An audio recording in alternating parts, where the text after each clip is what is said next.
May the words of my mouth and the meditations of all our hearts be acceptable in your sight, O Lord, our rock and our Redeemer.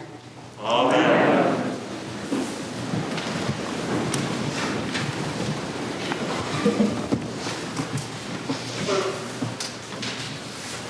So as part of the training to become an Episcopal priest in this diocese, one is required to do what's called a hospital chaplaincy CPE unit of training to be a hospital chaplain. And part of that training is what's called a verbatim. It's when you sit down with fellow student chaplains and you analyze a conversation you've had with a patient. Now, as the name suggests, this is done quite literally word for word. And let me tell you, it is just as intense and vulnerable as it sounds. One of my turns, a colleague pointed to a prayer that I had prayed 1,000,000 times before. Something like, "Be present, God, with this family." "Hang on," my colleague said.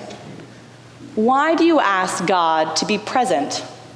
Doesn't that imply that God might not already be there?" I couldn't stop thinking about this critique as I went about my days all throughout that next week. And I began to notice that in every room I walked in, God was already there.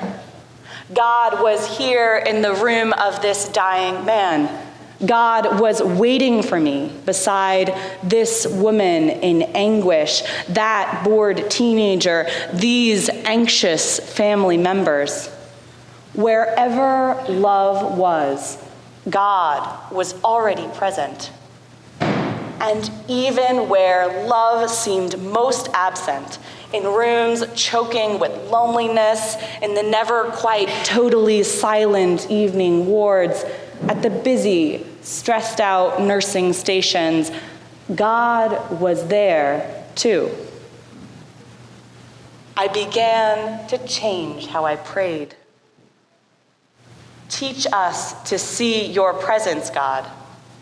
Help them to know they are not alone.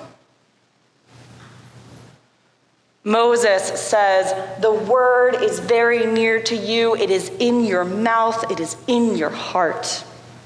Paul echoes, "The word is near you, on your lips and in your heart." The psalmist sings, "The heavens declare the glory of God. Although they have no words or language, their sound has gone out into all the lands, and their message to the ends of the world." Creation is infused with the presence of God. All of creation reverberates with the divine, from the steady crash of ocean waves to the hum of the bee's wing to your own aortic pulse.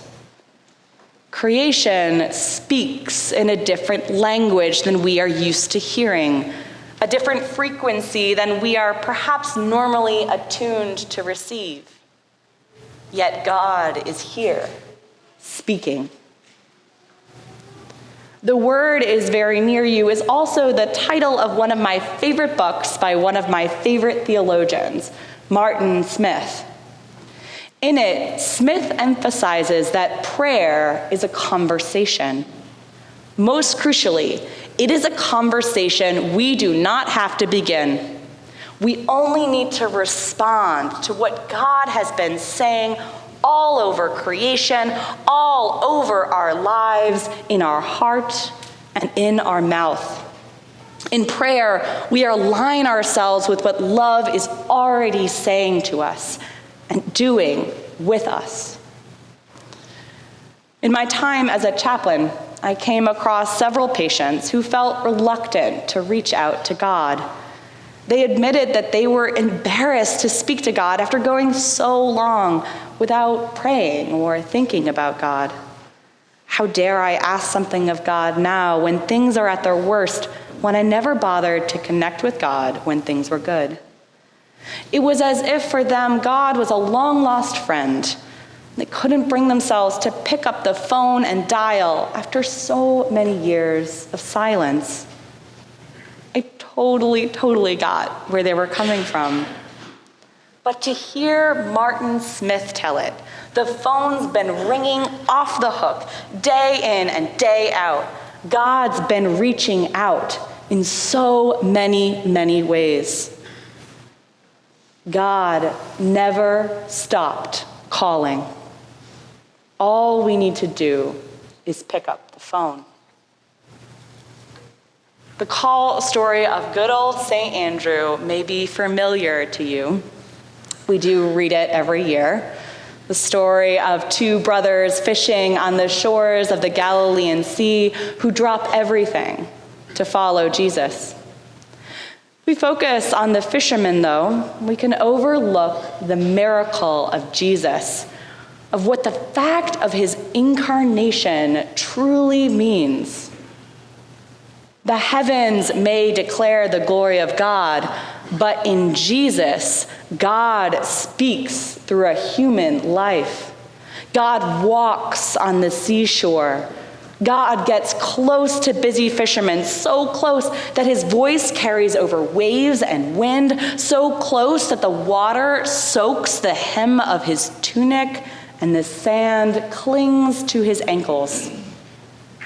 Moses says, "Neither is the word beyond the sea that you should say, 'Who will cross to the other side of the sea for us, to get it for us, that we may hear and observe it?'"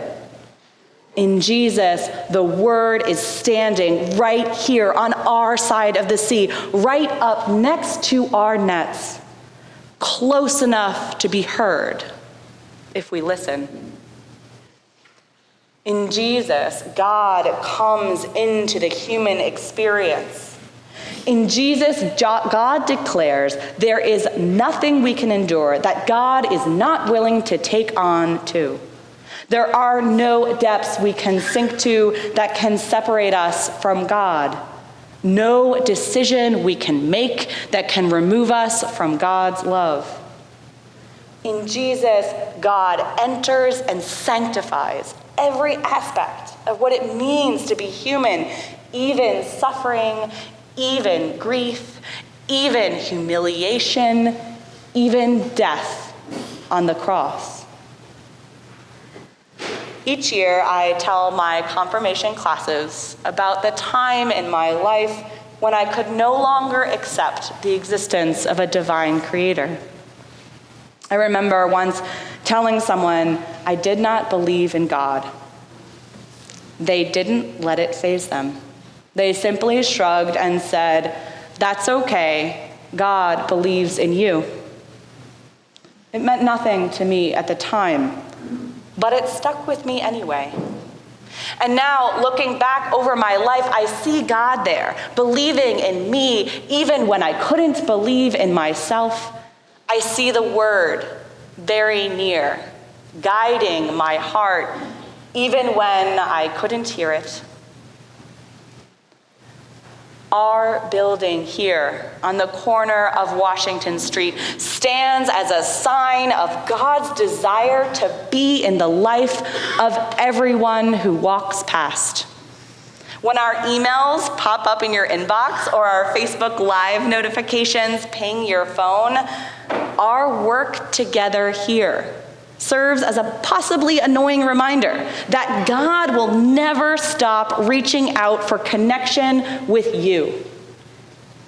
And when you bring a friend along with you to youth group, or invite your roommate to church, or when you share a moment of prayer with a friend in need, you speak God's language of love into the life of another. The word is very near you, in your heart, in your mouth. God is already here. So let's try that prayer again. The Lord be with you. And also with you. God, open our eyes to your presence in our lives. Help us to feel your word near us, in our mouths and in our hearts. May we eagerly respond to the conversation you've begun with us in the language of creation, human history, and the life and words of Jesus Christ. Teach us to speak your language of love into the lives of all who encounter us. Amen. Amen.